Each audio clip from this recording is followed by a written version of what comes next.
Sabias, né? Tudo bom, Sabias? O senhor falou no vídeo que para tratar conjuntivite deve-se também tratar o nariz, o que é bom para melhorar a questão do nariz.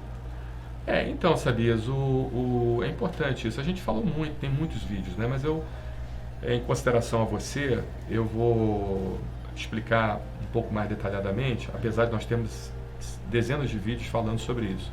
Mas eu vou explicando com bastante acuracidade.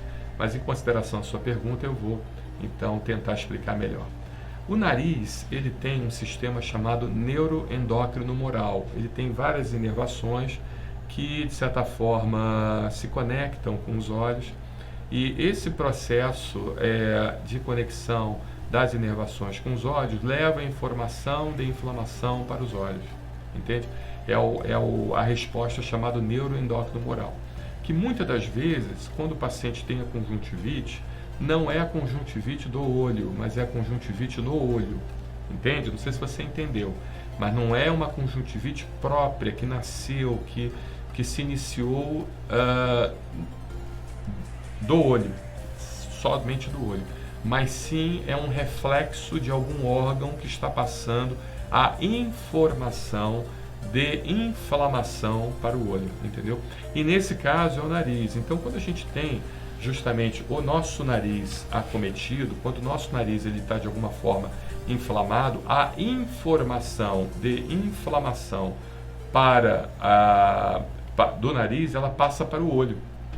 Então, você tem que tirar o processo inflamatório no nariz para que essa informação de inflamação do nariz não passe para o olho. Como é que a gente então tira esse processo inflamatório do nariz? Primeiro com uma consulta médica, né? Você avaliando isso adequadamente, você pedindo para um médico fazer a nasoscopia em você, se possível até fazer a videonasolaringoscopia flexível. Um otorrino faz muito bem isso, porque a videonasolaringoscopia flexível, ela não só vê o nariz, ela vê a faringe, ela vê a laringe, ela vê as cordas vocais, ela vê com mais acurácia se existe a possibilidade de gotejamento pós-nasal, ela vê também se existe alguma estrutura anormal, como um pólipo nasal, como um cisto de retenção. Ou seja, no cisto de retenção não dá muito para ver, né? Aí teria que ser a tomografia, apaga o que eu falei. Mas o pólipo nasal dá para ver bem, entende? Pela videonasofibrolaringoscopia.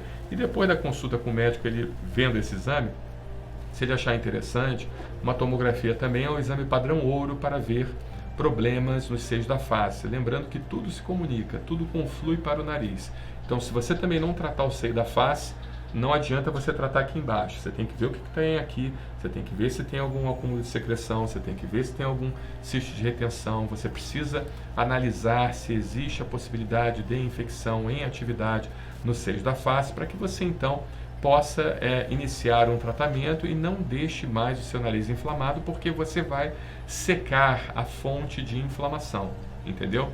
Agora, a fonte principal, falando em fonte, né? A fonte principal de inflamação do seu nariz é imunológica, muitas das vezes. É lógico que há outros casos de pacientes que têm rinites não alérgicas, isso é comum.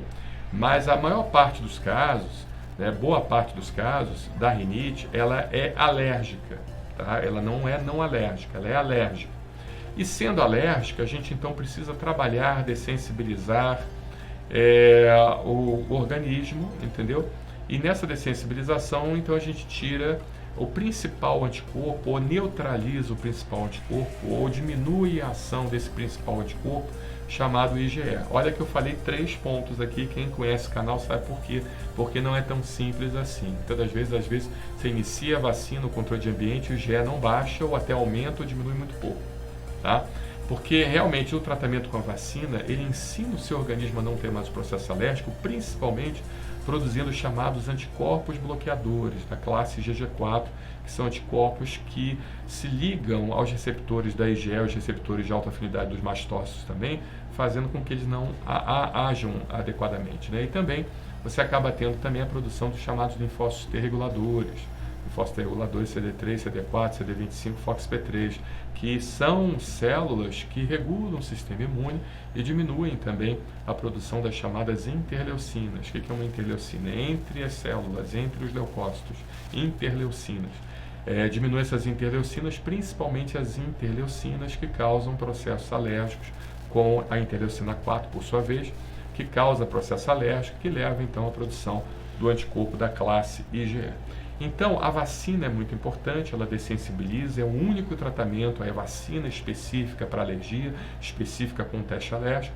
Ela é o único tratamento que muda a história natural da doença, que ensina o organismo a não ter mais o processo alérgico, evitando então com que você entre em crises também. E as medicações, que de certa forma o seu médico vai passar, ou os médicos do Brasil Sem Alergia, mas sempre a gente indica os médicos que já lhe conhecem, porque aqueles médicos já têm seu prontuário, mas o Brasil Sem Alergia está de portas abertas para lhe atender. Esses médicos também vão lhe passar medicações e antihistamínicos, se houver necessidade, vai passar lavagem nasal, vai passar corticoides nasais, né? Que o corticoide ele atua tirando o processo inflamatório do nariz, ou seja, a gente acaba tendo uma melhora bastante substancial do quadro clínico, tá bom? Sabias? Espero ter te ajudado, né? Não esqueça também de visitar a nossa playlist sobre o controle de ambiente. Nós temos uma playlist no nosso canal no YouTube chamada Controle Ambiental, e ali você vai encontrar então todos os vídeos relacionados ao controle de ambiente que você deve fazer na sua casa, tá bom, Sabias? Um abraço, obrigado!